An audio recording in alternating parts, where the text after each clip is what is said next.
Hi friends, ఎలా ఉన్నారు? అందరు బాగున్నారా? Welcome to Aishwarya Rajesh blogs.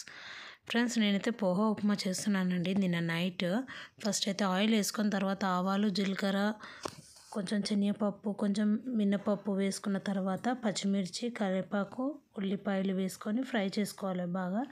తర్వాత దాంట్లోనే కొద్దిగా అల్లము, తర్వాత లైట్గా పసుపు వేసేసుకున్న తర్వాత నెక్స్ట్ బాగా ఫ్రై చేసుకోవాలి. దాన్ని ఫ్రై చేసుకున్న తర్వాత కొంచెం స్టవ్లో అయితే స్లిమ్లో ఉంచుకొని అది మాడిపోకుండా బాగా ఫ్రై చేసుకోవాలండి. ఫ్రై చేసుకున్న తర్వాత నెక్స్ట్ పోహా కూడా వేసేసుకోవాలా.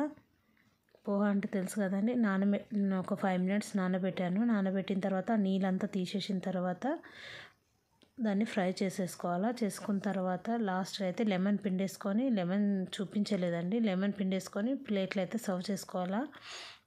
చాలా అంటే చాలా బాగుంటుందండి. ప్లీజ్ నా ఛానల్ కనుక మీకు నా వీడియో కనుక మీకు నచ్చినట్టయితే లైక్ చేయండి, షేర్ చేయండి అండ్ సబ్స్క్రైబ్ చేసుకోండి. ఇదో మా పిల్లలు తిన్నాక మా పిల్లల ఎక్స్ప్రెషన్స్ చూడండి. చాలా అంటే చాలా బాగా నచ్చింది వాళ్ళకు.